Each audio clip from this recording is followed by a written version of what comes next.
Today is June 13th, 2026, and this morning it is my privilege to introduce our guest speaker, Martha Hill. Many of you know Martha as Ruth's daughter and Neva's granddaughter. We have had the joy of watching her over the last couple of years as she has helped us around our church when she's home from school. And it is exciting to see how God continues to work in her life and lead her into ministry. Martha is a graduate of Yelm High School and went on to attend Central Washington University.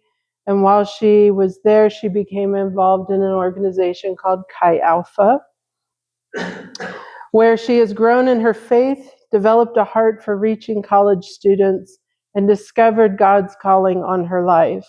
So today, Martha has been accepted by the Assemblies of God U.S. missions to serve on Chi Alpha Ministries and will be completing an internship at Central Washington University. During this internship, she will be helping reach students with the gospel, making disciples, and investing in the next generation of Christian leaders. So we are grateful to have Martha with us today. She is going to share what God has been doing in her life, what He is calling her to in the next season of ministry, and bring the message this morning. Would you please join me in giving her a warm welcome?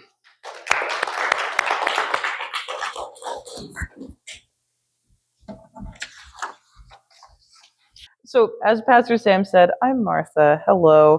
I just want to say thank you guys so much for having me here to share with you all and for just showing my family so much support. You guys have been absolute rock stars at just loving on them so well. This church is truly just like one of the most genuine church communities that I've ever been able to be a part of. Like every person is so genuine. So I just feel very blessed to be taken in and cared by all of you. I'm related to Ruth and Neva, who's over in the food bank right now. And on the next slide, I just wanted to share a little bit about myself really quick, because you might not know just me for me. I love all kinds of art. It is, I think, just hardwired into me. I love drawing, painting, photography, sculpture, theater, music, reading fantasy books, playing some video games, and the list goes on. Anything creative catches my eye, and I could talk about my art and other people's art for hours and hours. I also picked up ukulele in the past 4 to 5 months, and I've been dinking around on that, and that's been a great creative pursuit. So I also grew up in Yelm, about a 15-minute drive from here, just that way. And I went to Prairie Elementary, Ridgeline Middle School, Yelm High School. So I've been very local for a long time. And then when it came time to go to college and to choose a college, I didn't want to be super far from home, and I also didn't want to spend way too much money. So I followed many of my family members' footsteps and went to Central Washington University to study education, secondary art education to be exact. I wanted to teach high schoolers or maybe middle schoolers when I was going into college, but just definitely not the little kids. I am not built for that. Instead of telling like little Timmy and Susan to stop fighting over their colored pencil and de-escalate their emotions, I wanted to like have, conversations with full sentences with high schoolers and middle schoolers and talk about their art and their vision and their future plans, and mentor them in that way.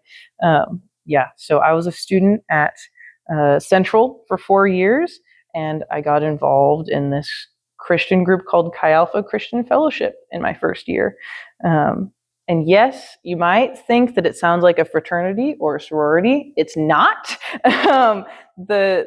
The words Chi Alpha, it comes from the Greek letters XA, which literally stand for Christ ambassadors, Chi Alpha. So it's not a frat. There's no Greek life at Central, actually. But everyone thinks that we are, and we always have to say, we promise, we promise, we're literally just Christians. And so I found a community there that became my home away from home.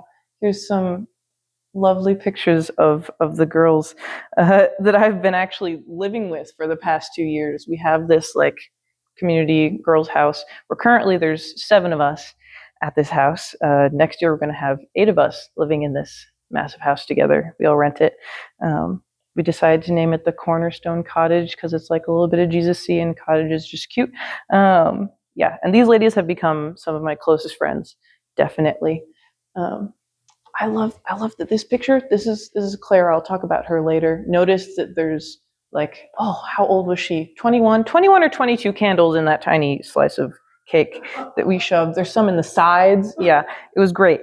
Yeah, I just love these girls. I've gone on many late night spontaneous grocery outlet runs with these girls to get ice cream, specifically mochi ice cream. It's really good before watching movies or things like that.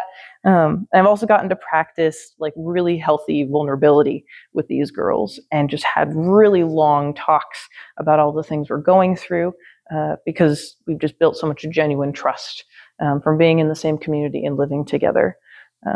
Yeah, I graduated from Central exactly 1 year ago now, like to the day, with my bachelor's in secondary art education and a minor in religious studies. And I took like a gap year and worked at Fred Meyer because there were some major life plans of mine that kind of changed. And now I'm in this transition point.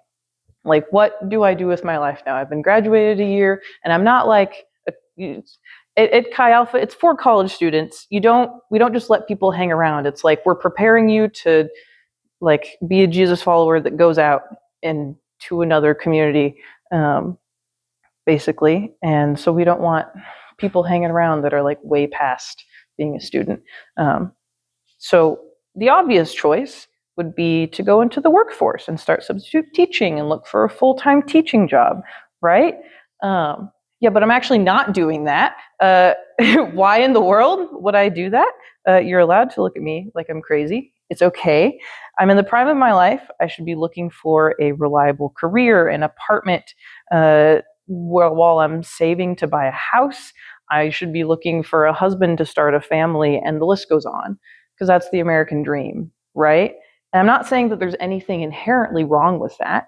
I believe that God can move through all of those things. And I know people who are like currently pursuing those things, like getting a job, starting a family. And they are just right in the middle of God's will for them. And they're doing great things for God's kingdom. But why am I not doing that? Because I believe that for me, in this stage of my life right now, being in the center of God's will looks like pursuing a full-time position as a college campus missionary. So how did I make that decision? And what does that even mean? To answer that question, I'd love to tell you a story.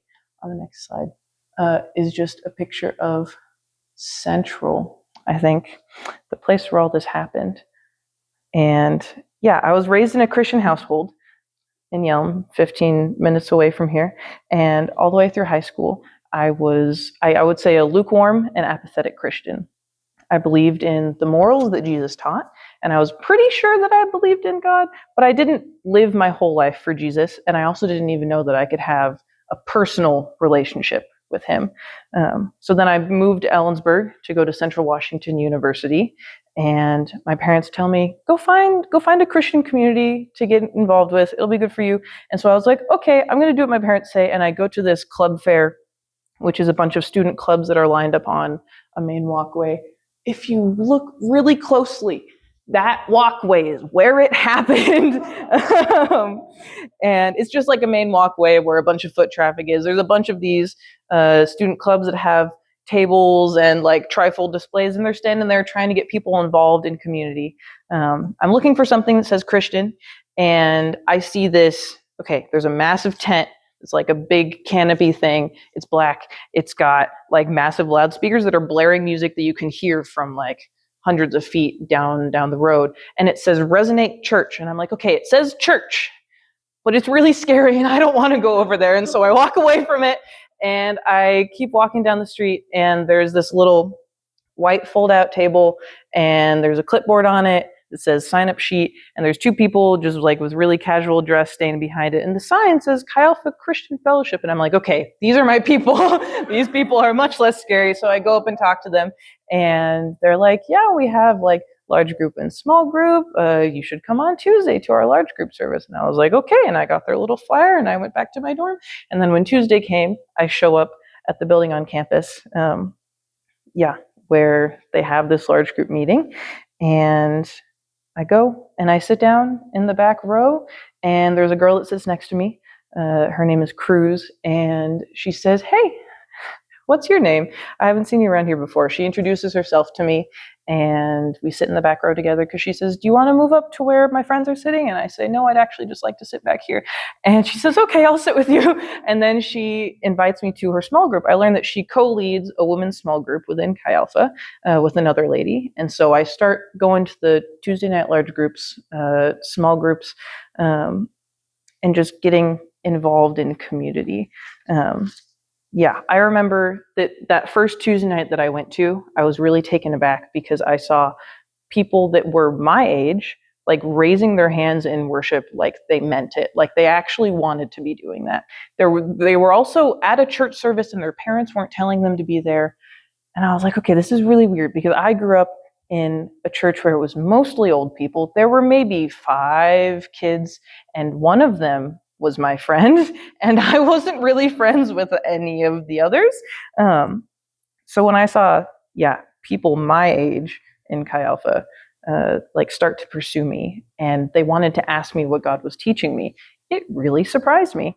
And so the next few years in college, I do my homework as an art education major, and then I spend a ton of my free time with this Chi Alpha community. Cruz, that girl, she met with me once a week to get to know me and to study the Bible with me and disciple me. She helped me process how God was growing me. And then I even got the chance to go on some spring break mission trips, which I shared about earlier this year, if you guys were here. I got a chance to go on that starting my first year, and it just grew me like crazy. I got the chance to talk to students about their experience with faith and try to practice sharing the gospel with them. What else did I do? Oh yeah, I became a student leader a couple years into college in my junior year, and so I got to do what Cruz was doing. I got to be the person welcoming the new freshmen that were coming in that were really shy and they needed someone to sit with them, and I got to practice discipling them and leading a small group. It's so fun when you've never practiced this before and you just have to keep talking even though you don't say all the things that's on your paper, and you change it a little bit. Okay, so I was a part of Chi Alpha all 4 years of college, and then I take a gap year, and I was still leading a small group while I was working at Freddy's, and spending a huge amount of time building community with students while spending 6 hours a day in a grocery store. And now I'm here and I'm processing, what am I going to do with this coming year? I have a few options. I could transition out of Central's Chi Alpha community, use my degree to get a teaching job somewhere and be a witness for Jesus to my coworkers and students, or I could continue my ministry work at Chi Alpha by doing a program called the CMIT, or we colloquially call it the internship. CMIT stands for Campus Missionaries in Training. They're teaching you how to be a campus pastor and giving you tools for that. And it kind of felt like I had been pouring an equal amount of myself into these two worlds of being in the marketplace and also being in campus ministry. And I knew that God would be able to use me a lot more effectively if I just chose one and was able to pour my whole self into just one of those worlds. Not working at Fred Meyer, but getting a teaching job or doing campus ministry. I'm not going to work at Fred Meyer full time. That was not my life plan. And as I thought about my experience as an education student in the month that I was full-time teaching as a student teacher in a middle school art classroom, I knew that I loved education. I could see myself devoting my whole self to being a teacher, but I could also see myself devoting all of my time to campus ministry. I laughed with my middle schoolers and I cried for them when their lives were unbearably hard or when I was really fearful of their futures. And in the same way, I laughed all the time with the people that I knew in Chi Alpha, and I cried for the girls in my small group when their lives were unbearably hard or when I wanted so badly for them to be met by Jesus in their hardships. I still have so much love for both of these groups of people, and I have spent so much time fighting for people in both places. But deep down, I kept feeling a pull to how God was moving at Central's Chi Alpha. I kept seeing uncanny ways that my art education degree was preparing me to meet the needs of college students and lead them to Jesus. Guys, there's a lot of similarities to education and campus ministry, believe it or not. Tailoring your teaching to individual students in a classroom is like learning about the individual girls in your small group and learning to support them uniquely in their walk with Jesus. Lesson planning and organizing activities for a classroom is like writing Bible studies and planning fun community events for your college students. Asking your students questions so they get to the answer on their own is like asking college students what Jesus is teaching them and helping them come to the conclusion of what Jesus is saying. On the next slide, it makes me think of a passage in Romans 12. In verses 6 through 8, Paul says, "We have different gifts according to the grace given to each of us. If your gift is prophesying, then prophesy in accordance with your faith. If it is serving, then serve. If it's teaching, then teach. If it's to encourage, then give encouragement. If it's giving, then give generously. If it is to lead, do it diligently. If it is to show mercy, do it cheerfully." So I was thinking, what skills do I have and where does God want me? I knew I had the skills to go into education or campus ministry, but where was I actually needed? Like, where am I needed right now? Next slide. Right now, practically, I see a need at Central's Chi Alpha. In the past few years, lots of our staff members who are people that were once students and then did the internship program and then joined staff at Chi Alpha. Lots of them have been transitioning out to do ministry work across the world. We have people in Asia, we have people in Alaska now, and that's great. There's also some people that are like stepping back to take care of their young kiddos because they're starting families. And so there's a legitimate need for strong leadership at Central's Chi Alpha, and I would love to fill that role by doing this CMIT program. I believe that Jesus has been equipping me for campus ministry at Central, and I truly believe this is where he wants me for at least this coming school year. I'm so excited for this program, truly. I'll be living close to campus, inviting students into community, leading a small group, doing one-on-one discipleship, and I'm even going to get to lead one of those spring break trips that I've gone on so many times in the past, and I get to learn how to actually write a message and preach it to our community.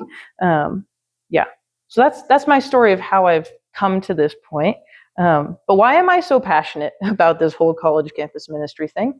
What about that environment, that group of people, makes me so excited? I'm glad you asked, everyone. I believe that campus ministry is one of the most strategic mission fields in the world. I'm not saying that other mission fields are bad. Please do not misunderstand me. Let me just explain the kind of people that end up on a college campus and what kind of impact they can have if they're changed by Jesus during their time as a student. On a college campus, you're going to meet Christians, Catholics, atheists, agnostics, Muslims, Hindus, members of the LDS Church, people that practice various forms of witchcraft or Wicca, and more. And you will also meet students from all over Washington, the United States, and even other countries. Did you guys know that there's around 100 international students from about 30 different countries on Central's campus? It's crazy because you don't have to get a passport or plane tickets or spend gas money to talk to people from places and countries that I'm never going to visit in my lifetime, but they just come to us. And as they all end up in the same town of Ellensburg, at the same college for 2 to 4 years, depending on whether or not they do Running Start, they're at the most formative stage of their lives. They're moving away from their families for the first time, and they're searching for community and identity. I've seen students try to find identity and purpose in their studies, their hobbies, in volunteer or charity work, or in their romantic relationships. Whatever they do in their time in college, it seriously shapes them. It shapes their view of themselves and others and the world. And after they leave school, that's just their outlook. It's pretty cemented. And when they graduate, they're going to go back to their hometowns or their home countries, and they're going to be like the future leaders of this world. They're going to get jobs. They're going to be our future business owners, our politicians, teachers, engineers, parents, and more. And so I think that changing students on the college campus is like changing the world from the inside out. When students come into our Chi Alpha community and they're changed by Jesus, they go out and enter the world as transformed images of Christ, displaying him wherever they go. Most students that are changed by Jesus in Chi Alpha, they're going to graduate college, move away from Ellensburg, and join the workforce. They can change the culture of businesses, schools, or even like the television and entertainment industry. Like our theater people are going to be able to do that. They're going to change it from the inside out to look like God's kingdom. They're given the ultimate opportunity to be salt and light wherever they go, where there might be none. Can you imagine if the CEOs or leaders in major corporations led their business with Jesus's vision and ethics instead of selfish motives? Wouldn't that business stick out like a sore thumb in our society today? How about a teacher that doesn't gossip about other staff members or students, but only builds them up with their words and actions and prays ceaselessly for change in their community? Wouldn't that teacher stand out? I will probably never be able to walk through the doors of Microsoft or Amazon headquarters or act on a Hollywood film set or be a college professor at Harvard. I might not be able to get into these places, but I can disciple and equip students that can be lifelong disciples of Jesus that can go to those places. The people that I can help change for Christ in their late teens and early 20s can go on and impact culture, society, and the workforce all the way through their 60s. And when they retire, what amazing stories can they tell their children and grandchildren about how God moved in their lives, starting in college and through the rest of their lives? College campus ministry can have this multi-generational effect. And so I'd love to tell a quick story about a student I met 2 years ago that's at the start of this multi-generational effect. As we learned with her birthday cake with many, many candles in it, she's only 21, 22 right now. She came to Central as a freshman. I should point out who she is. This is Clara. There she is. That's me. That's Kennedy. She's one of our lovely staff ladies. But that's Claire. That's who I'm talking about. She came to Central as a freshman, and she was raised Christian, like similarly to me. She didn't have like a close personal relationship with Jesus before college. She was really shy, like to the point that we'd be having a conversation. I'd be trying to get to know her, and she'd be talking so quietly. She'd be talking so quietly that I would have to ask her to repeat herself multiple times. And I think in her head, she was like really shy, but also thought she was talking loud enough. Anyways, she was very mousy. She didn't have a lot of friends at college, but she had a lot of surface level friendships back home. She told me later on that at this point in her story, she wrestled with the feeling of needing to be seen as popular and wanted by others. And she found that in her friends back home. And so she was exploring communities on campus. She explored a couple different Christian communities, and one of them was Chi Alpha. She ended up joining my small group, and my co-leader and I became genuine friends with her. I started meeting weekly with her to disciple her and process things that were happening in her life. She saw differences between the friendships she had in Chi Alpha versus the ones back home that were more surface level. Our community showed her Jesus's love and pushed her to grow in her walk with God. Clara stepped out in boldness and went on a spring break mission trip her freshman year, which is crazy. A lot of freshmen are pretty scared to do that, but she did it. And then she became a small group leader the year after that. And right now she's continuing her education at Central, and she's practicing discipleship with the girls in her own small group now. She also has super close friends that she doesn't feel the need to be liked or popular around. The Holy Spirit is growing her boldness and transforming her to be more and more and more like Jesus. And she's even going on a missions trip to Indonesia with a few of our students, because there's an international Chi Alpha at a university in Indonesia. And as of like literally today, their team is starting the, I think like 48-hour travel time to get to Indonesia. So prayers for them getting there safely and sanely would be great.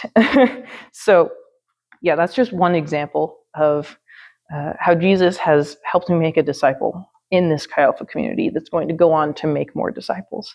And there's so many other people like Claire that I'm currently like hanging out with and discipling, and students that are going to be freshmen this coming year that need someone to sit with them in the back row and just be their friend. So I've shared a lot about why we do ministry on a college campus, and I've shared some stories, but what does it actually look like in a campus missionary's day-to-day life. And what am I going to be doing in this CMIT program? Okay, so Chi Alpha's ministry has weekly large group church services that are kind of like, that's this one. On Tuesday nights, we have worship and a message and some like fellowship time, a little friendship break. Where's my next? It's on the back. Aha! Yes, worship and a message. And everyone in our community comes together for these services. And then throughout the week, we have men's and women's small groups. We call them core groups. Cores are groups of genuine friends that learn to follow Jesus together, and they're led by normally 2 or 3 small group leaders that we call facilitators. And the leaders plan weekly Bible studies and just like hangout times for their people to get to know each other. We like to use the phrase life on life, which means doing life together, whether it's sitting in someone's dorm room doing homework or going to the grocery store together and dilly-dallying or staying up late playing board games. Picture on the top left is a joint like fun core that me and my co-leader and then another girls' core had together. And we made some fun little things out of clay. It was great. We also have 3 retreats a year every quarter of Central's like academic calendar. And it's kind of like a weekend Bible camp for college students. We go to a retreat center, we listen to messages, we worship together, and we have a really good friendship building time and processing time of like, what is God speaking to you through these messages? Like, what are you thinking about? So that's a picture of winter camp. Winter's special. That's not how big our whole Chi Alpha is. That's every Pacific Northwest Chi Alpha coming together at the same retreat center and doing a camp together. That's one example of that. And we also don't just bring students inwards and like feed them. That's great, and we're going to keep doing that, right? But we also push them outwards on SBO, Spring Break Outreach, that like week-long mission trip, which is most of the time to places in the States that have other Chi Alphas. But then we have our summer mission trips to Indonesia, which is pretty great. Students that go on those trips, they skyrocket in their faith. It's just like a week that they say yes to Jesus, and they just come out of it like so bold.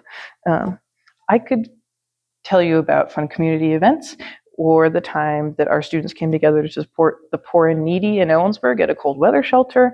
But I've heard that preachers have a tendency to ramble on and maybe make some people take a premature Sunday nap. So I'm going to avoid that and close up my time here by focusing on the most important part of how we do ministry. Nobody at Central's Chi Alpha invented this strategy. We got it from Jesus himself. Seems like a pretty good source. It's discipleship. I've been kind of throwing that word around a lot. Okay, real quick, what is discipleship? On our next slide, it says, discipleship is the process of becoming who Jesus would be if he were in your shoes. I definitely stole that from one of our campus pastors at Central. So shout out to Tim. If you ever see this, he just said it really well. So Jesus had 12 disciples that lived life with him and modeled their lives after him. They ate meals together. They listened to Jesus' teachings. They practiced outreach together and traveled wherever Jesus went. That lifestyle of following behind Jesus' footsteps, listening to him, and studying the Bible is what discipleship looks like. And then when we do that, we undergo this process of sanctification, big churchy word, which is just the Holy Spirit's transformative work in you to be more like Jesus. And as we're disciples of Jesus, we're instructed to go out and make more disciples. Jesus actually commands all of his followers to do this. Let's see what it says in Matthew 28:18-20 on the next slide. Jesus came to them and said, "All authority in heaven and on earth has been given to me. Therefore go and make disciples of all nations, baptizing them in the name of the Father and of the Son and of the Holy Spirit, and teaching them to obey everything I have commanded you.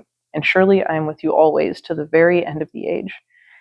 Now, to be clear, Jesus is not saying that we're making disciples of ourselves, right? When I say that I disciple college students, I'm not trying to make mini Marthas.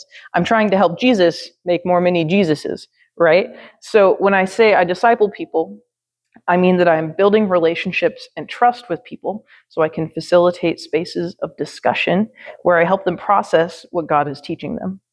I encourage them when they're struggling and call them out when they're not living like Jesus. I also offer wisdom God has taught me from my walk with him. And I teach them practical skills like how do you even read the Bible? There's some really confusing stuff in there. Or how do you have a consistent daily abiding time with God? Yeah, discipleship is how our ministry keeps going. Remember how I said that our core groups, our small groups, are led by small group leaders? They're actually almost all college students, and each of these students, like Claire's a college student, each of these students had someone that found them and started discipling them, pushing them to grow until they stepped into student leadership. And I just want to say that those guys are absolute rock stars. Like leading a small group is like a part-time job that they have on top of their studies. They find college students that need community, they fight for them to know Jesus, and they feed them with Jesus' teachings and self-sacrificial love. And eventually, they can disciple a student that will replace them and continue the massive family tree of discipleship at our Chi Alpha. It's kind of like in 2 Timothy, when Paul is writing to Timothy about his family lineage of disciple makers. Next slide, it says, I am reminded of your sincere faith, which first lived in your grandmother Lois and in your mother Eunice, and I am persuaded now lives in you also. Timothy's grandmother discipled his mom, who then discipled him, and we have no idea how many countless disciples Timothy made that went on to make more disciples, that made more disciples, and more, and you get the picture, right? So to finish sharing about Chi Alpha and this vision of discipleship, I wanted to demonstrate Jesus' model of discipleship with a little bit of math. Don't freak out. I promise you're going to be able to follow along with this. One of the best illustrations of the discipleship model we follow is this test between what we're going to call the super evangelist versus the faithful discipler. I'm going to take a drink of water. We're going to define these terms real quick. So the super evangelist is like a famous world-renowned speaker. Think of the Billy Grahams of the world, right? They're charismatic and they're talented and their sermons or clips are uploaded all across the internet. They have what seems like hundreds of books, millions of views online, and they speak at conference after conference. Furthermore, every time this anointed preacher speaks, 1,000 people give their lives to the Lord. On top of that, the super evangelist preaches a sermon every night, and that's 1,000 souls a night, 365 nights a year, for a total of 365,000 souls a year giving their lives to Jesus. Seems like a pretty good year of ministry, right? The faithful discipler, however, is not a... Oh, I realized I should have cued you to... Wait, go to the next one. What's on the next one? Yeah, okay. Yeah, there's the math on the slide. And then go to the next one. Faithful discipler. There we go. However, is not a world-renowned speaker. In fact, very few people know this person at all. But this person goes out every year and finds one person to invest in, disciple, and show what it means to follow Jesus for an entire year. After 1 year of discipleship, they advocate for the person they disciple to go out and find another person to disciple. They do the same, and this whole process repeats itself into a new generation. One faithful discipler has now become two, with both faithful disciplers going out to find another person to disciple. And so here's the test. How long is it going to take each of them to reach the entire world for Jesus? Let's do some quick math. Next slide. At the end of 1 year, the super evangelist will have reached 365,000 people, while the faithful discipler will have discipled one, meaning now there's two of them. In 5 years, the super evangelist will reach 1,825,000, while the faithful discipler reaches 32 in their spiritual lineage. In 9 years, the super evangelist will reach 3,285,000 people, while the faithful discipler has reached 512. At this point, the strategies seem a little one-sided. Next slide. However, by year 25, the super evangelist method has now reached 9,125,000 people, while the faithful discipler has now reached 33,554,432 people. So let's answer the original question. To reach the world, how long will each method take? Thanks. It will take the super evangelist over 10,000 years to reach the entire world through sermons, books, and videos that reach 365,000 a year.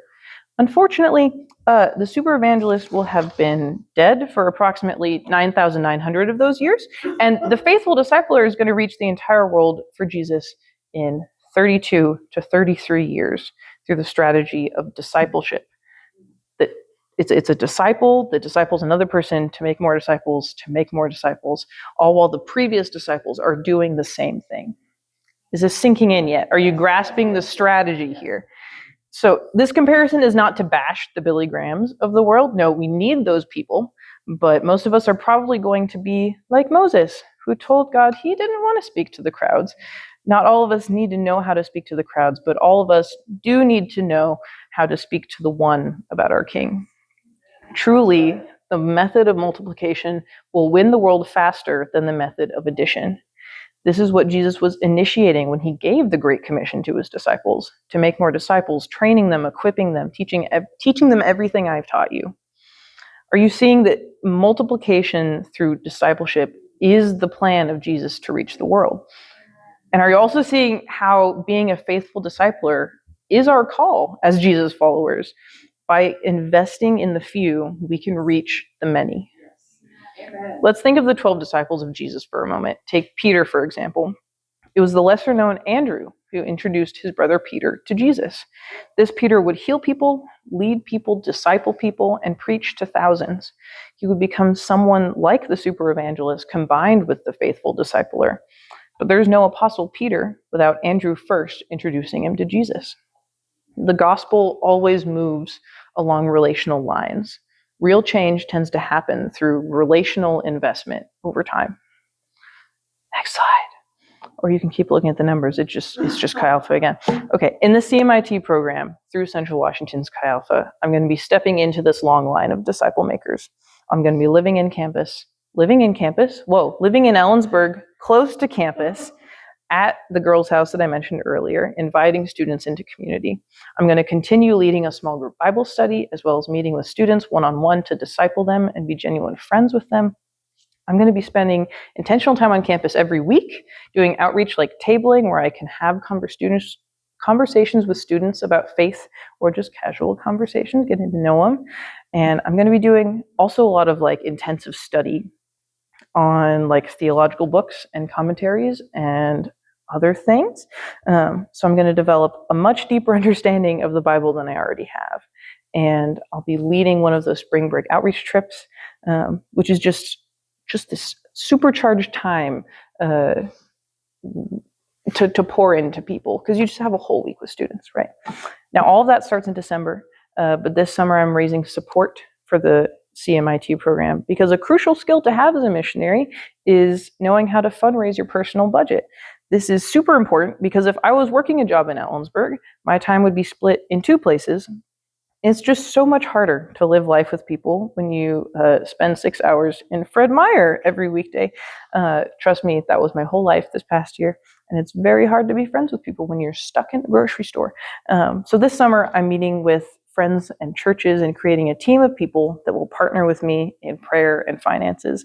I'm going to be standing over there in the lobby at my little table after service, and I'll be at the luncheon too, which I guess is happening right after service. So I'm just going to be around. And if any of you are interested in talking to me more about Chi Alpha's ministry, or how you can partner with me, or subscribe to my monthly newsletter that I'm going to be having, I would love to talk to you. So that's what I have to share. I wanted to real quick give the floor to you guys if there were any questions. When you went to Ellensburg, did you feel that you're leaving your home, you've been with your family your whole life? Do you feel like having Chi Alpha helped you to deal with the fact that now this is the first time on my own, I'm not alone? Yeah, for sure. I think I got really comfortable in the lie that I didn't need like close community. I was like, I'm so ready to like be by myself. I have like my few friends that I'll keep in touch with on the west side, but I'll be by myself. But then like I remember at the end of my first year, like there was this switch that clicked, and I was like, there's something about these people that like feels so genuine and just is so helpful. So yeah, they helped me feel not alone. Yeah. Mm-hmm. I'll stick around so we can keep talking. But that's what I got.